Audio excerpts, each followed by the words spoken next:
Hello and welcome to another episode of the Maxi-Geek Show. Today is Friday, July 29th, and this is episode number 30. 30. It's a bit weird to be sitting on that number. I never really thought I'd get to that point, but that's a topic for another day. Look, this week's been really quiet. Obviously, last weekend was San Diego Comic-Con. There was a bunch of news from that. And obviously, we've had a few things this week.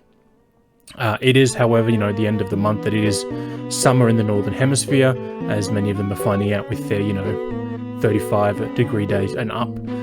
It is obviously the quiet time of year when all the developers are taking some time off before the end-of-year push and all that sort of stuff. So, news has been fairly light for the week, but we still have some good things to talk about. Obviously, too, as this is, sort of the last show before the start of a new month, we do have some games to talk about in terms of what is coming for the Xbox Games with Gold and PlayStation Plus stuff. But we're going to start off by talking about the Marvel panel from San Diego Comic-Con last week. Specifically, we're going to talk about the Marvel Studios panel. So Marvel hosted like 4 panels during San Diego Comic-Con. They did an animation panel where they confirmed what if Season 2 and Season 3 is coming.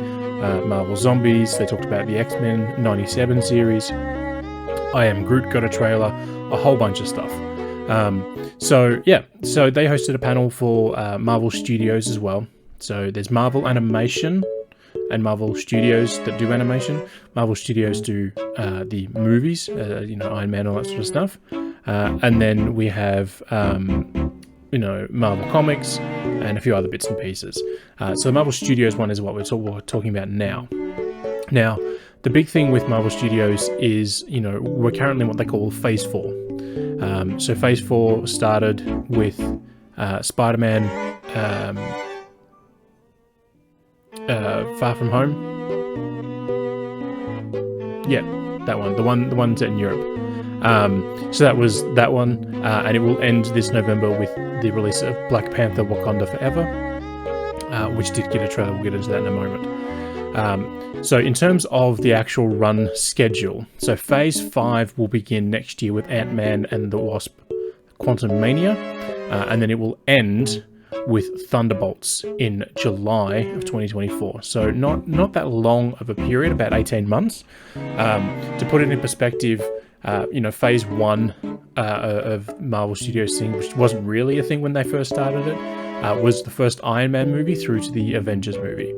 So Iron Man, Hulk, Iron Man 2, Captain America, Thor, and then Avengers. That was Phase 1. So, generally speaking, the phases have, a sort of a finite end, usually with an Avengers movie. So Phase 2 ended with Age of Ultron, Phase 3 ended with the Avengers Endgame and Infinity War movies. So Phase 4 is a bit of a weird one because it's ending with Black Panther: Wakanda Forever. Now, that movie will introduce a few new characters, but we'll get to that later.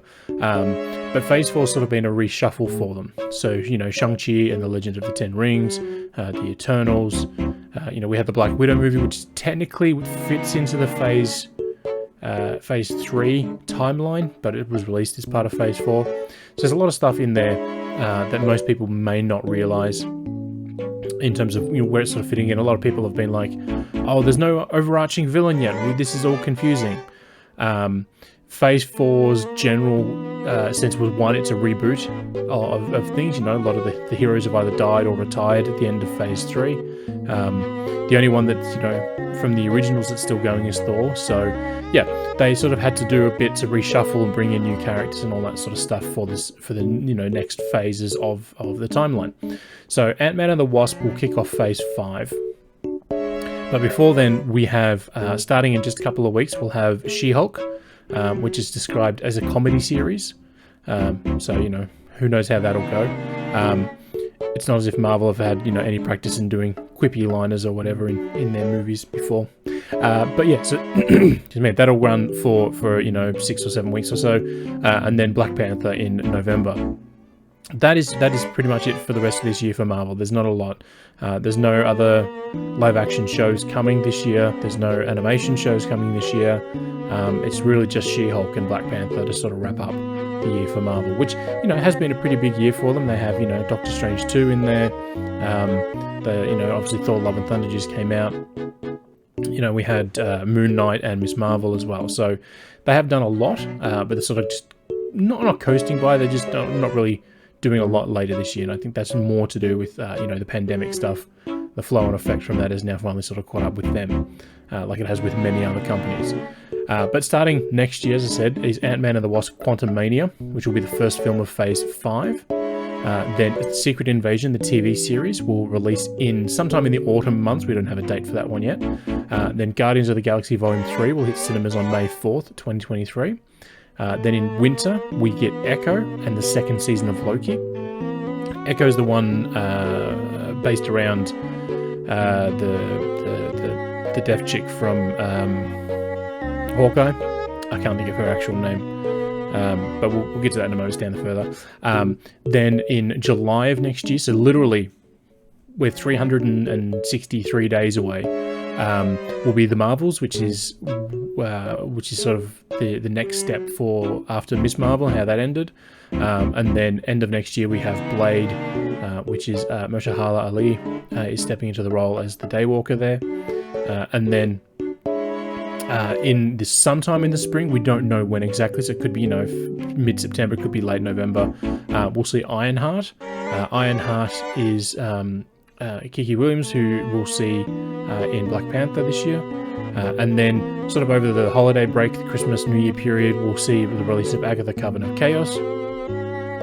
And then obviously now into 2024. So we'll get to that in a moment. We'll go through the list in a bit of detail here. So She-Hulk Attorney at Law. The new trailer that we got, which I won't play because of copyright reasons, but I will put it here in the chat for people who are watching on Twitch. We got confirmation that Charlie Cox is returning as Daredevil, a role that he originated in the Netflix series and then revisited as part of Spider-Man No Way Home late last year. Obviously, in the movie last year with Spider-Man, he was just in his Matt Murdock appearance. He didn't actually suit up as Daredevil, but this is the first time that he will be suiting up under the Marvel Studios umbrella. We also got the confirmation that Benedict Wong will be showing up in the series. What role he has, what size role he has, we don't know.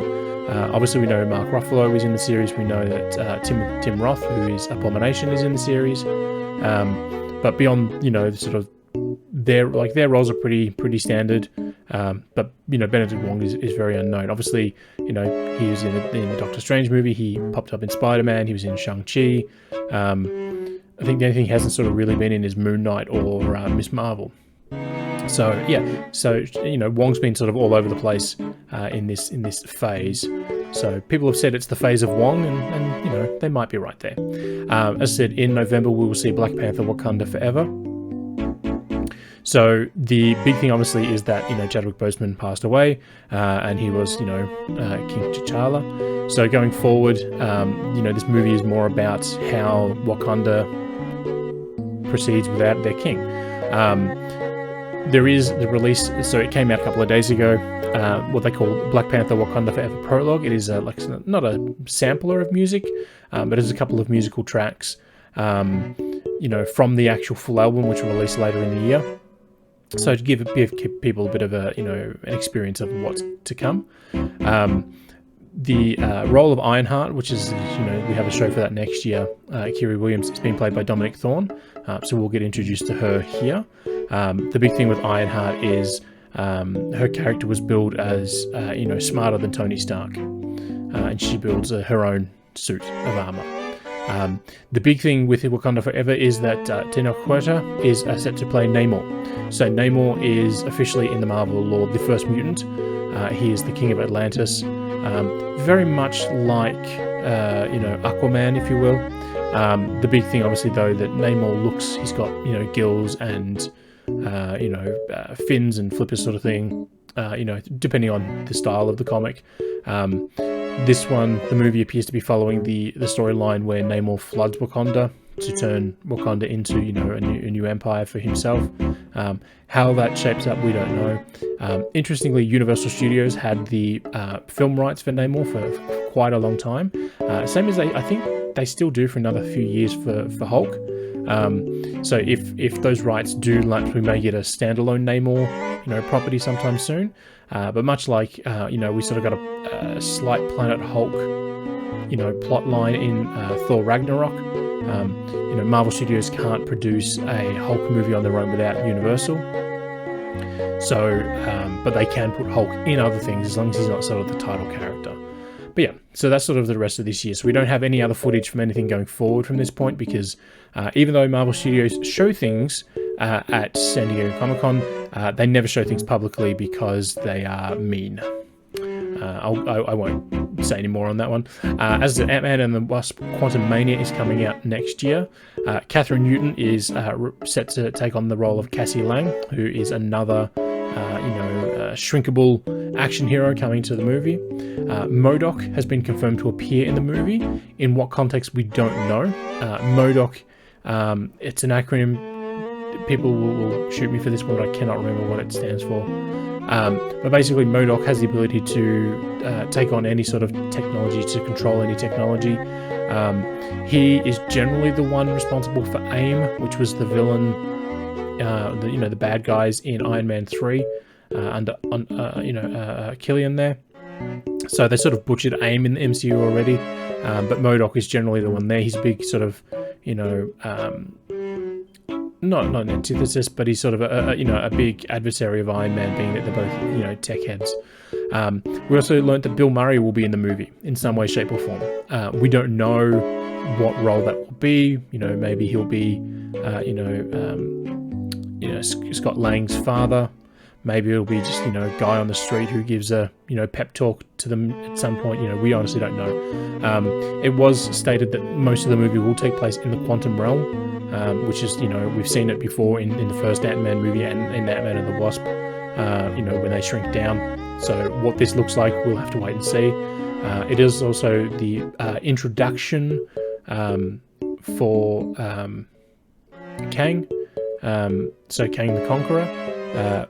The actor bringing Kang the Conqueror to life is Jonathan Majors, who did pop up in the season final of Loki, season 1.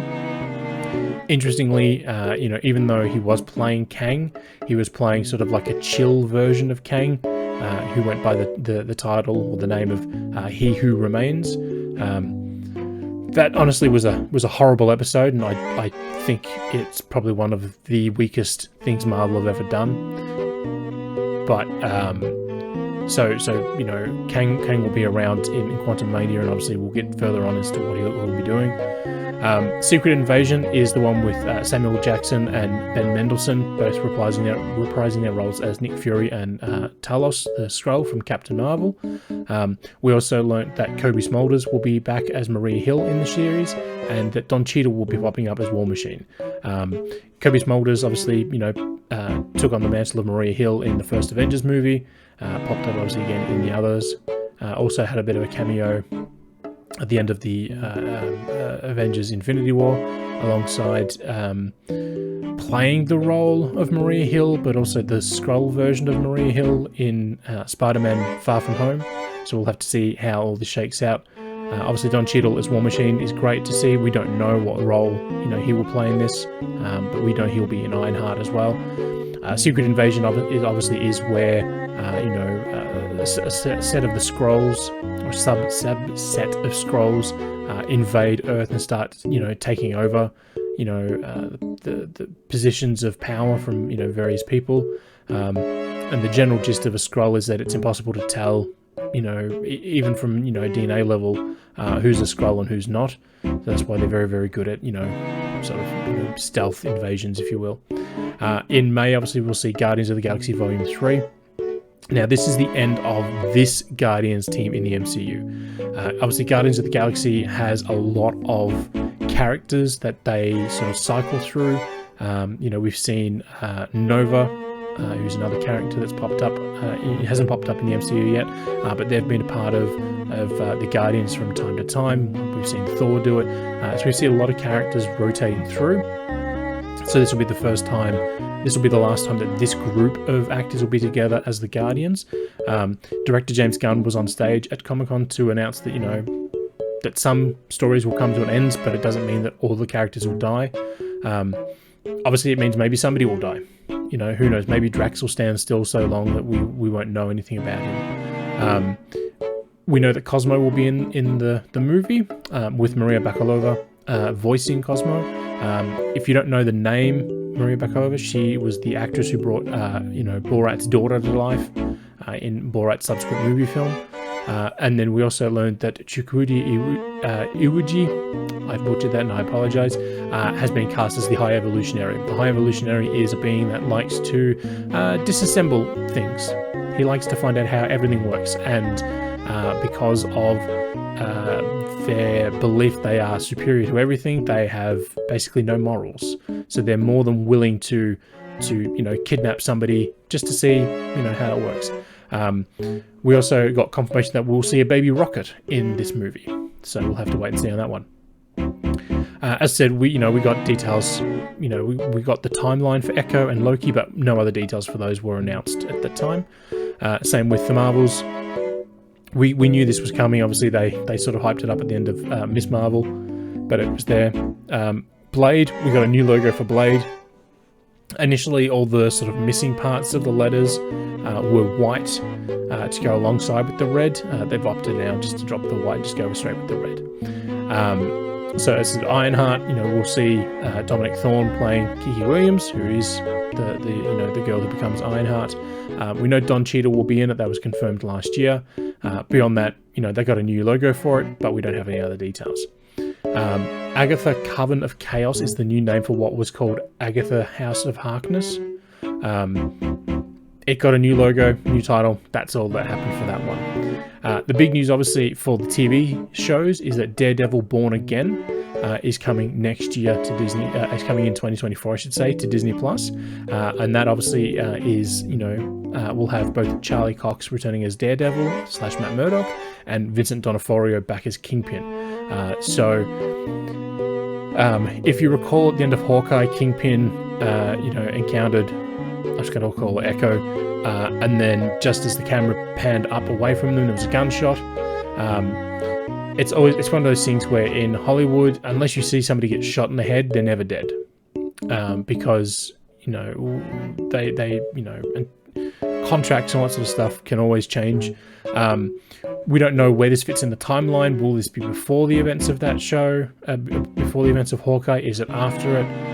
You know, so we don't really know where it is. We don't know if this is a continuation of the Netflix series, which did end on a bit of a cliffhanger at the end of season 3. It was the only show to get a third season on Netflix. We don't know if this is a completely reboot, but just using the actors that people like. So we really don't know anything about this. We do know, however, that it will be 18 episodes long. So to put it in perspective, almost all of the Marvel shows are anywhere from 6 to 8 episodes.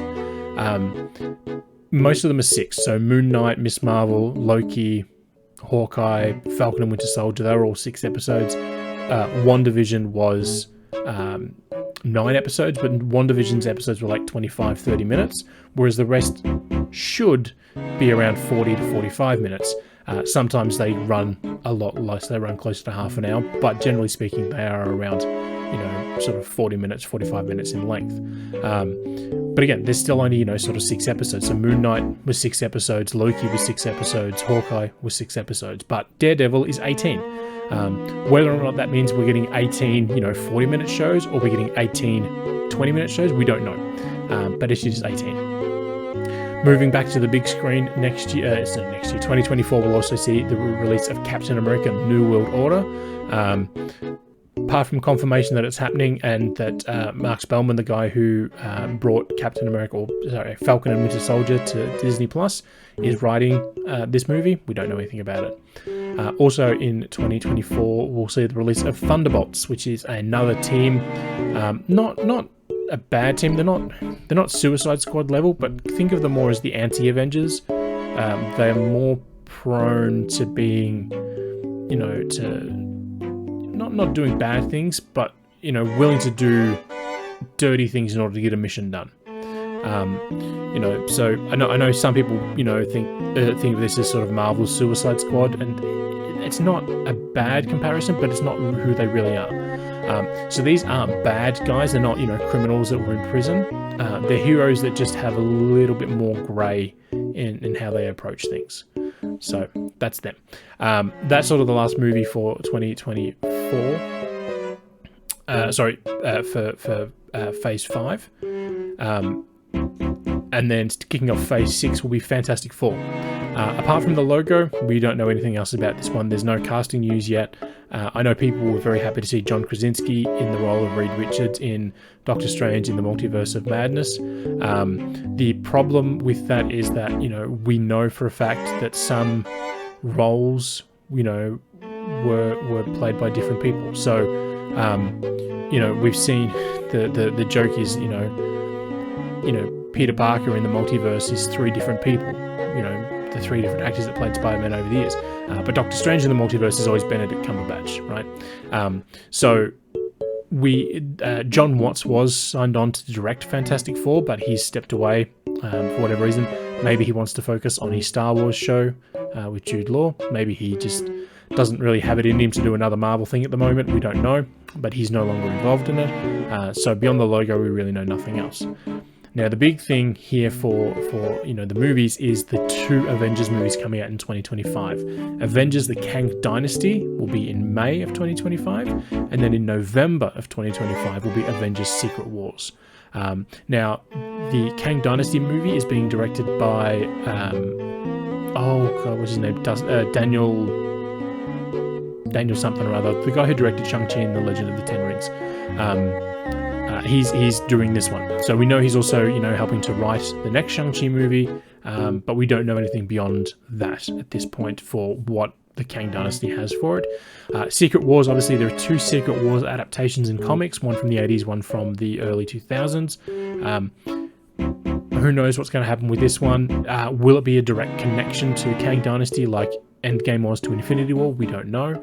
A lot of people are speculating that the Russo brothers, who directed, Captain America, Winter Soldier, and Civil War, and along with the 2 Avengers movies, will be back for this one. Mostly because they've said that they would definitely come back to direct Secret Wars if they could. Who knows what that means, if it's going to be true. But yeah. That's everything. That's the sort of run for Marvel for the next 3-ish years, because we're only midway through 2022, and Secret Wars is the end of 2025. It could be that we see more beyond that. It could be that we see very little in terms of things. Obviously the animation shows, so What If, we did see What If season 1, all the episodes were very sparsely connected until out of nowhere they just decided to connect them all. Who knows what's going to happen with that in the future. Same with the movies and the TV shows that Marvel Studios are doing. We really don't know anything about them at this point. Right, moving on to the world of free games. Free with, quotes around it. So as a new month approaches, the Games for Gold and PlayStation Plus Essentials lineups have been announced. So we'll start with Xbox. As always, the Xbox lineup is... the release of the Xbox games is always weird because they do that split release, which I never understood, and I'm not going to try and argue the point now. But first up, from August 1st to 31st will be Calico. Calico is done. It's basically sort of a cafe-ish game, but it's a cat cafe. Sorry. It was done by 2 folks out of Seattle. It is available on all platforms now if you want to go ahead and buy it, or you can wait a couple of days and get it as part of your Xbox Games with Gold lineup. The game that runs the split, so it'll be August 16 to September 15, is Scourgebringer, which is a roguelike platformer set in a post-apocalyptic pixel world. as these always are, there has to be pixels here and there. The Xbox 360 games, that will be, the first 2 weeks of the month and then the last 2 weeks of the month. Saints Row 2 is the game for the first half of the month. It is just Saints Row. Well, it's Saints Row 2, I should say, but it's just Saints Row, so it is, open world chaos. I find it a bit funny that this is coming out the same month that the, reboot of the game is. Seems, undercutting, the new one there, but, whatever. And then the second half of the month is Monaco, What's Yours Is Mine. It is a heist-based game. All the trailers for them are in there. As was revealed last month, this will be the second last month that the Xbox Games with Gold includes Xbox 360 games. So September will be the last one, and then starting from October, they will no longer be in there. We don't know if that means there will be, an additional Xbox One, Xbox Series XS title provided, or, something else. We just know that there won't be Xbox 360 games going forward after September. However, all the Xbox 360 games in your library will be yours to keep, even if you no longer have an active subscription post-September. So that is a very nice addition. I made the joke that this is a pretty colourful lineup because the games are, colourful in different ways. Monaco, What's Yours Is Mine is, they use colours to differentiate different roles in the team. Scourgebringer is very neon in its colour scheme. Calico is very pastel-y in its colour scheme. And then Saints Row isn't colourful for any sort of race way, but purely because of the language and the story content, right? I mean, you can drive around in a sewage truck and just blast sewage at people. So different types of colourful, but that's what the games are for the Games with Gold for August. PlayStation, strangely enough, got their announcement out of the way fairly quickly for the month, bringing some very big games to players. So as always with these things, the variety of games is obviously a bit different on PlayStation. They only tend to do 3 for the essentials, rather than the 4 that Xbox do. Who knows, maybe they'll be offering more soon because Xbox won't add more, but we'll come to that in a moment. As always with these things, there are restrictions depending on platforms. Xbox have it set up that if you get a game for Xbox 360, it will work on your Xbox One or your Xbox Series X or S. Whereas PlayStation, things are a little more complicated. Available for PlayStation 4 only. And when I say PlayStation 4 only, I mean it is not a PlayStation 5 enhanced version. It is just a PlayStation 4 version of the game, and that is Little Nightmares. So the PlayStation games will be available starting August 2nd. So on August 2nd, usually around 7 PM Australian Eastern Standard Time, Little Nightmares will be available for PlayStation 4. So if you have a PlayStation 5, you can get the game. It should play on your PlayStation 5 without any issues. But if you don't have a PlayStation 5, you can get this one still, okay? But again, if you do put it on your PS5, it will not be enhanced in any way, shape or form. There's no benefit to running it on the PS5 as opposed to a PS4. There might be some faster loading because of the hardware, but other than that, there's nothing else. Across both versions, both consoles, we'll see Tony Hawk's Pro Skater 1+2, which is the remake of Tony Hawk's Pro Skater 1 and 2. This is the digital deluxe edition, which gives both a PS4 version of the game and a PS5 version of the game. The PS5 version isn't just better visuals; it is faster load times, more streamlined everything, to make it take full advantage of the PlayStation 5. So if you have the game, if you have both consoles, you can get the PS4 version and the PS5 version. Obviously the PS5 will not work on the PS4, but PS4 will work on the PS5. And then, interestingly, Yakuza Like a Dragon will also be available, and it is both a PS5 and a PS4 title.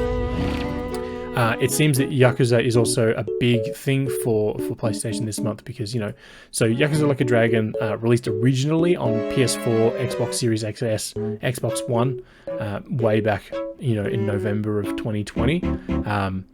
It was the first one in the series that I had played because, another one of the guys here at Maxi-Geek loved to play the games.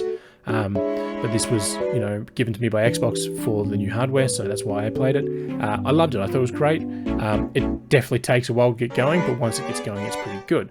The PS5 version didn't release for about 6 months. It took a while. But those who have upgraded their PlayStation Plus to either the Extra or Premium are in for a treat this month because, well, next month, starting in August, Yakuza is coming back to PlayStation in force. So before I go any further, I will say these games are all included as part of Xbox Game Pass and PC Game Pass where applicable. So if you do have an Xbox and you have Xbox Game Pass, you can get most of these games already. Actually, I think you can get all of them now. But going forward, some games will be available in August, some will be later in the year. So if you have either PlayStation Extra or PlayStation Premium, you'll be able to add Yakuza 0, Yakuza Kiwami, that's how I pronounce it, and Yakuza Kiwami 2. So Kiwami and Kiwami 2 are remasters of the original, the first game and the second one, which were PS3 games originally. These were sort of remade for the PS4. These will be, PlayStation 4 versions. They're not enhanced in any way for PlayStation 5. So if you do have a PS5 and you want them, you can play them, but they're not, going to be taking full advantage of them. So the extras tier is the one that adds the PlayStation 4, PlayStation 5 game library and the Ubisoft classics. The premium tier is the one that gives you the PS1, PS2, era games as well. So it's great to see that they're adding these games here. It is cool that they're adding like the first three in the sort of chronological timeline with 0, 1, and 2. Then later in the year we will see the release of Yakuza 3 remastered, Yakuza 4 remastered, Yakuza 5 remastered, and Yakuza 6 The Song of Life. There's technically no Yakuza 7 because that is Yakuza Like a Dragon. So Song of Life is sort of an ending story for Dojima, and then Like a Dragon is a whole new sort of character and everything from there. We don't know dates for when the 4 remaining ones will be added to the extra and premium tiers, just that they are coming. Interestingly, Like a Dragon isn't being added to the library, and I suspect it's purely because they're adding it as part of the Essentials tier next month. Whether or not that means that if you miss out, you don't get it, we'll have to wait and see. They may add it to the the extra or premium tiers later on, but for now it's just going to be released that way. We're going to get into a bit of a release date news today. Specifically, we're talking about a delay and a release date. So early this week, Daedalic Entertainment and Nacon announced that Lord of the Rings Gollum is no longer set to release on September 1st. So this was one of the very, very first games announced for PlayStation 5 and Xbox Series X. Before they were even fully announced as platforms, like before they were given their final names, this game was announced for them. The game was due to release on September 1st, but the team at Daedalic, who were developing it, just decided they needed more time to ensure the game was up to snuff and to give it more polish. So they basically said, hey, we're going to do this, we're going to delay it, and it will release sometime later in the year.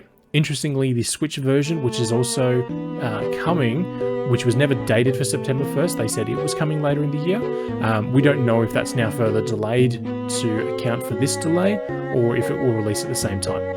We literally don't know because they've not said. The full statement, which is here, just says, first of all, we would like to thank all our patients.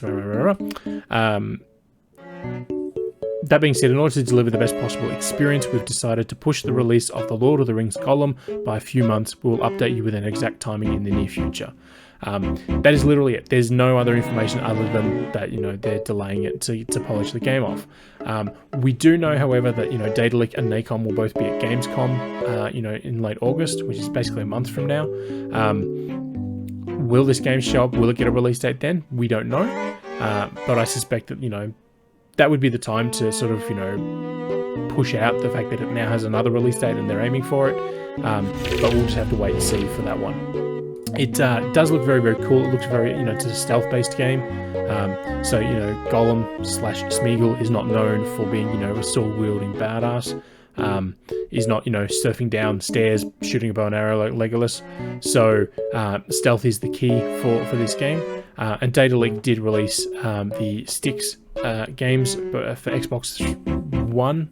There was 2 of those games, so Styx STYX, where you spend a lot of time in shadow, putting torches out, causing distractions to sneak past enemies. So I suspect the gameplay for this is going to be very similar to that. In terms of good news for release dates, the World of Warcraft Classic expansion Wrath of the Lich King has a release date. Specifically that the Wrath of the Lich King Classic expansion will release on September 22nd. So they did put a little trailer out, talking about it. Specifically, the good news for this is that anyone who has an active World of Warcraft subscription will receive access to this expansion as part of it. So this is obviously the updated version of the Wrath of the Lich King for the Classic edition of World of Warcraft. Which at this point, if they keep adding all these expansions in, it'll eventually catch up to what did somebody call it? They called it the retail edition, which is the one you can buy in stores today. We don't know anything else specifically about are they doing anything special for it. We just know it's coming out.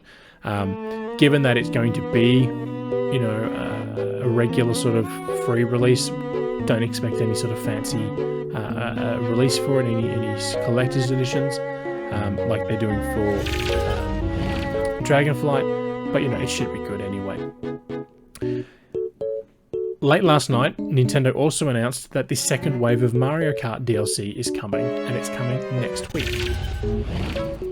So this was something that I was expecting last week to release this week, mostly because Nintendo like to undercut themselves by announcing information, the day before an embargo breaks for previews, or for when a game launches. They like to sort of, I get what they're doing. They're trying to sort of say, hey, now that this information's out, now this game's out, here's something new to look forward to.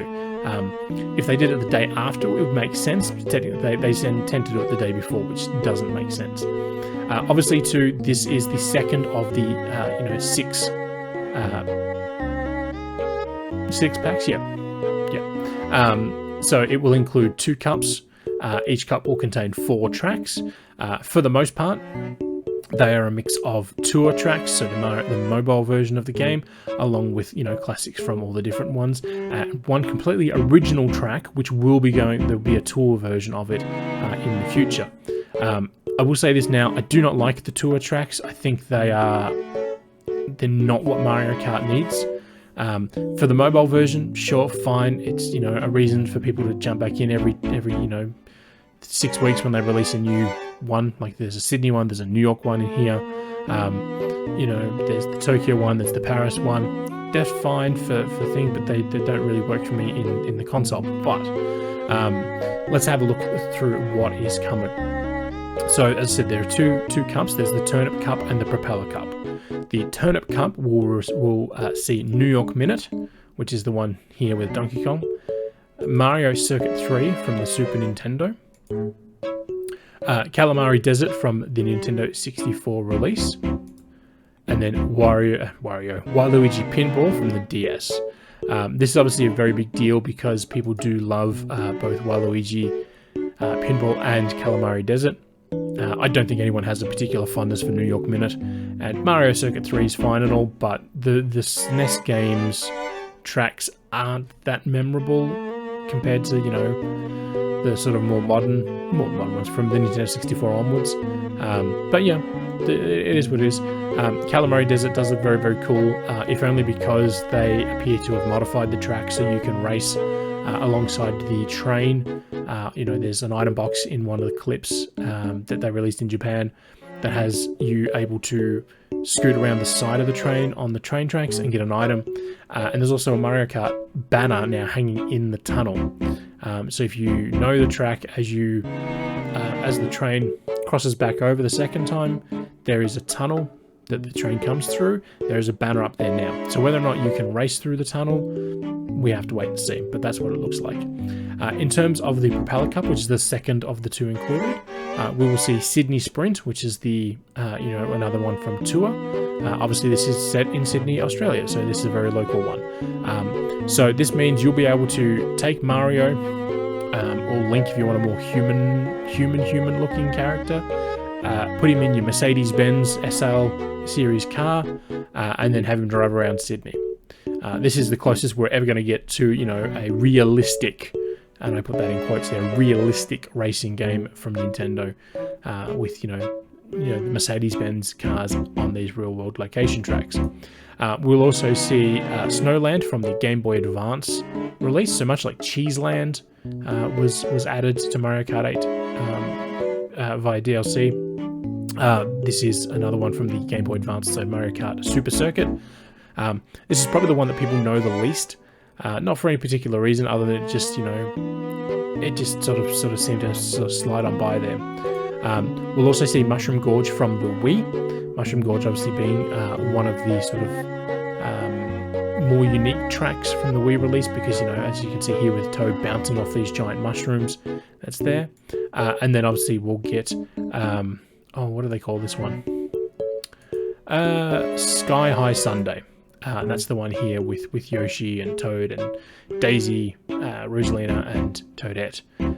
But yeah, so this one is a tour track, but it's making its debut here first before it gets a tourified version of it later on. So much like Ninja Hideaway did in the first wave, that was sort of inspired by a tour track. It's not like, you know, Paris and Tokyo or Sydney and New York, where it's like, you know, a one-to-one recreation. It's like taking the, you know, various parts of things. Ninja Hideaway, it was again heavily inspired. This one should heavily inspire the tour release. This one will release on August 5th here in Australia. So if you see any of the release date information in the trailers here, I'll throw the footage on. They will say August 4. You know, August 4 in the States and in you know, Europe, but here in Australia and, you know, Japan, New Zealand, it'll be August 5. Generally speaking, these things should go live around 11 AM Australian Eastern Standard Time. It's generally when Nintendo like to push things out. Not confirmed that it'll be the case here. It could be, you know, an hour earlier. It could be 7 o'clock that night. We just don't know. But, you know, traditionally that's when they sort of push these things out. So this is obviously we're looking at Sky High Sundae. Obviously not a great look because it is, you know, using some you know, weird angles you don't normally see when you're playing. You can see in the replay. Here's Calamari Desert, so there's the item box on the train track, and in just a moment you'll see. Sorry, it's the other one. Mario Kart's Super Mario Kart, the original with Mario Circuit 3, Mushroom Gorge, of course, from the Wii. I really do like this track. I like the music from it. Sydney Sprint again from Tour. It's fine. It's the tour track, so it's going to take the various styles from the, you know, the multiple versions of tour tracks and mix them into something else, like they did with Tokyo and Paris. You know, cool. Waluigi Pinball, obviously from the DS. The DS is probably one of the ones that I've put the most time in because, you know, when I was traveling to and from the States, I was able to play the DS release and the 3DS Mario Karts on my DS and 3DS. So I have fond memories of this one. We'll also see in a moment when it changes. Not really balancing these things out. They're sort of spending time on one over the other. Here we go. We'll also see, as I said, wow, they're really sticking with Waluigi Pinball. There we go. Snowland from the GBA. So Snowland so GBA and Super Nintendo are both the same in that they were originally very flat tracks. So they've got more flexibility in creating depth and elevation to these things. Whereas something like New York Minute, which is what we're seeing it now, or Calamari Desert earlier, they're 3D tracks already. So Calamari Desert, so the Nintendo 64 ones are pretty flat traditionally. And again, it's the end of the trailer. So we don't see a lot of those normally. We don't see a lot of changes in those ones. Obviously things like Wario Stadium is, you know, a very, you know, elevated one, same with Choco Mountain. But normally we would just see the same sort of style of track. What is interesting is that with these ones we are seeing, with the Super Nintendo and GBA ones, we're seeing a lot more of an improvement. So even Super Circuit, you know, Mario Circuit 3, I should say, you know, that does look very, very similar to what it appears to be. But one of the earlier ones that they did for Mario Kart 8 was, you know, they basically just lifted up half the map and made it vertical, right? So they're doing some changes here and there to add things in. Tabs, yes, New York Minute. Honestly, like, if they wanted to have a New York-inspired track, why they couldn't just create one for New Donk City? I'll never understand. Like, obviously New Donk City is heavily inspired by New York, so it is literally there for the taking. And I get, you know, the whole thing was that they're, you know, bringing tracks in from other Mario Kart games and not making, you know, wholly original tracks. And I understand that, but at the same time, it's like, you really just didn't see that connection. You couldn't just go on with that. You know, I suppose to each their own on what they're doing. But yeah. So as I said, so it should be around 11 o'clock next Friday. You know, as these things generally push out that sort of early, you know, sort of mid-morning there. The other thing that happened very early this morning, and I will say very early, it was a 4 a.m. call for this one, was the Annapurna Interactive hosted their annual showcase. So they avoided the rush of showcases that everyone else did in the middle of the year. I say middle of the year, it was still technically in the middle of the year, but back in June, when everyone else was having a showcase, Annapurna announced that theirs was coming still. So these guys they had theirs this morning. We've got THQ Nordic next month, and then in September we have Ubisoft, so there's still plenty of showcases to come. But let's have a look at what was announced for the Annapurna Interactive Showcase. So there were a few game reveals, a few updates for games, some new trailers, and one game got a trailer that teased more about the game, but there's nothing. There's no title, there's no platforms, there's no release window. So this is just in order they were during the show, because it was just easier for me to do it that way. So we got a new gameplay overview trailer for Thirsty Suitors, which is a game about a young person who's trying to sort of find themselves in the world while being their own person, but honouring their heritage and, you know, finding love. This was announced back during the Game Awards last year in 2021. It sort of surprised people that it's there. We don't know when this is coming. There's no release window for it yet, but when it does launch, it'll come to all consoles and PC. So that's Switch, PS5, PS4, Xbox One, Xbox Series X and S, PC, and Xbox Game or Xbox PC Game Pass. It'll be there day one. We did get a release date for Hindsight, which is coming to Switch and PC as well as mobile via iOS on August 4th, so we're a week away for that one. One of the new games they announced is Bounty Star, The Morose Tale of Graveyard Clem. This is a mech-based game, so I will pop the trailer and jump into it. It has an art style that I think is fantastic. It's very much like a painted cell shading look. I really think this one looks amazing. But yeah, it is a mech game set in the West, which is always fun. Mech games are generally fun. Westerns are generally fun. I think combining the two should be good. This one is 2023, so it's still quite a while away. But when it does come out, it'll be, you know, PS5, PS4, PC, Xbox One, and Xbox Series X and S, also included in Game Pass. Yeah, so it looks fun.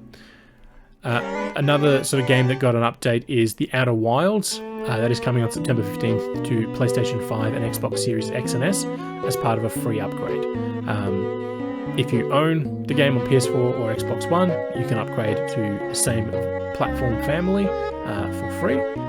Interestingly, the Switch version, which was supposed to be released last November, still MIA. The developers did make mention of it during the showcase that it is still coming. They just don't have a release for it yet. Another game that got a free upgrade to the next-gen consoles is What Remains of Edith Finch, and that dropped today. So if you have that on PS4 and you own a PS5, you now have it on PS5 as well. Another new game that was announced is Flock. So I'll put the trailer for this one on. So Flock is a multiplayer-focused game where you control flocks of animals. There's not a lot of detail about this one just yet. We will expect to see more. You're welcome, Tabs. We'll expect to see more for this next year. They did say there'd be more news in the new year for this one.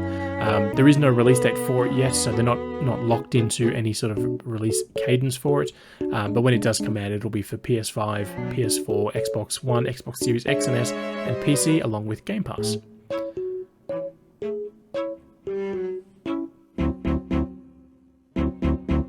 So I really like the art style for this one. It does look very, very cool. I don't know how the gameplay will work, but you know, it is what it is. It looks very, very cool. How it shapes up in the long run, we'll have to wait and see. We also got word that Hokum, which was a PSP game from back in the day, from PlayStation, Annapurna have now brought that to PC today. So this was, they say it in the thing, it's a cult classic. So it's one of those sort of music rhythm games that PlayStation did, you know, a while ago. You know, they did things like Loco Roco was very much that sort of style of game. Obviously, it's not the same gameplay, but very similar. And this one's now on PC via Steam today. So, you know, people are excited for Spider-Man next month, but, you know, Sony also have another game that hit PC before then. So, yeah, I think it's very, very cool that it's there. It's just very, very, very interesting. Now, this is the unknown. This is literally, we have no title, no platforms, no release date. All we know is that it is a game that has a human character and a dog, and it's from the creator of Katamari Damacy. That's it. So I will let the trailer play. Not that there's much to see in it. It is a teaser.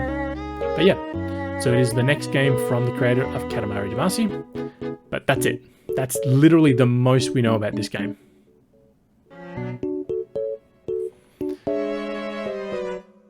And that's the trailer. I will say though, if I come back to this shot here of the boy, you can see in the skin texture, same with the dog has got it as well, there's a lot of dots. So it reminds me of the old school comic book, you know, when they would use dots to print, you know, to add, you know, textures and colors to characters. So they would use dots to sort of simulate that, like a character would have like a full blue bodysuit on, like the Fantastic Four. They would print blue dots instead to save on ink. This reminds me of that sort of style.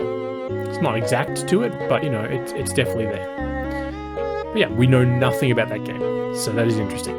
Another game that we got a sort of new trailer for is The Lost Wild. So The Lost Wild is a survival game in a world of dinosaurs. So it's kind of like Ark, but not Ark like Minecraft Ark. More, you know, not Five Nights at Freddy's, but it's you know, survival horror-ish, like spooky-ish game. But yeah, set in the world of dinosaurs. This is being done by a studio called, oh god, what's their name? Double Ape. Great Ape, there you go. Out of Bristol in the UK. It is coming to PC sometime in the future. There's no specific date for it yet. But yeah, so obviously the big thing with this one is that, you know, you have to hide from the dinosaurs. Hiding can be, you know, sneaking around. So very much like the sort of the you know, horror-y, scary parts from the Jurassic Park, Jurassic World movies, where we'll try, you know, hide in bushes from dinosaurs and whatnot. But yeah, I think it looks like it could be a very interesting game. We will just have to wait and see for this one, purely because we don't know any of the details for it. And that was sort of the last game. We did get some showcases about a couple of developers, so Cardboard Computer, Yarn Owl, Third Shift, and Dreamfeel. But we're not going to watch those here because, you know, they require you to listen. But yeah, it was an interesting showcase. It wasn't packed. There wasn't, you know 50 games in there. There was, you know, not even 10 games in there. But the fact that, you know, they're still willing to, you know, commit to a dedicated presentation about, hey, this is what we have, this is what we want to show off, you know, I think that is very, very cool for them to do. That brings us to the end. So now that brings us to the end of the news. So now it's time to talk about what games are coming out over the next 7 days. Obviously today being July 29th, we saw the release of Digimon Survive and Xenoblade Chronicles 3. You know, both very, very distinct games, both very highly anticipated games. Next week we will see on the 2nd of August. Yes, next week is August. But we will see the release of Azure Striker Gunvolt 3 come to Xbox platforms. It did launch earlier this month for Switch as well, so we're now just seeing it come to the Xbox.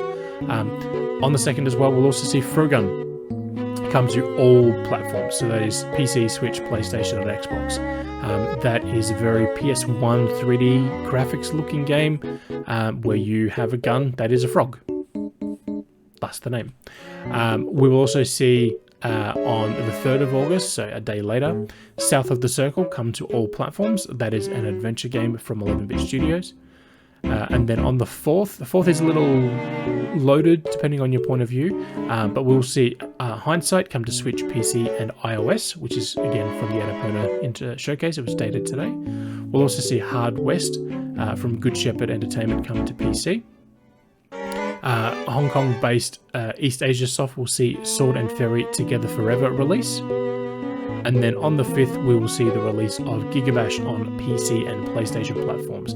That is the sort of kaiju monster battling game. So it's not a big thing. Instead, August is generally a pretty quiet month. We will have up next week the full list of games that you should be, paying attention to added to the site. They always go up at 8 o'clock on the morning of the 1st of every month. So we will have that available for enjoyment then. But until then, there's only a few things to look forward to in the first few days of August. But that's it. That now brings us to the end of the show. As I said, it has been a very quiet week in terms of news. There's not a lot happening at the moment. As I said, at the start of the show and last week's show and the show before that, this is the time when the developers are taking their summer break, to get away from things, to recharge before that sort of final push for games to release later in the year or early next year. It's sort of technically after when the conventions end in the US, which is where a lot of companies are based out of or have offices in North America. So fairly quiet week, but that means, we should have more news in the next few weeks as well. We are, as I said, 3 and a bit weeks away from Gamescom, so there should be some more news, more gaming related news for that. I know of a few things that will be shown off there. There's a few debuts coming, so look forward to more games from that. But that's it. That's us done for this week. If you did watch live, thank you for watching live. If you watched the replay on YouTube, I hope it was enjoyable. We will be back on Tuesday for another episode of our Games Bond series, where we're continuing our playthrough of of James Bond Bloodstone. I had to think what the name was for a second. On the Xbox 360. We will be back next Friday for more Maxi-Geek Show. And until we see you online next time, happy gaming.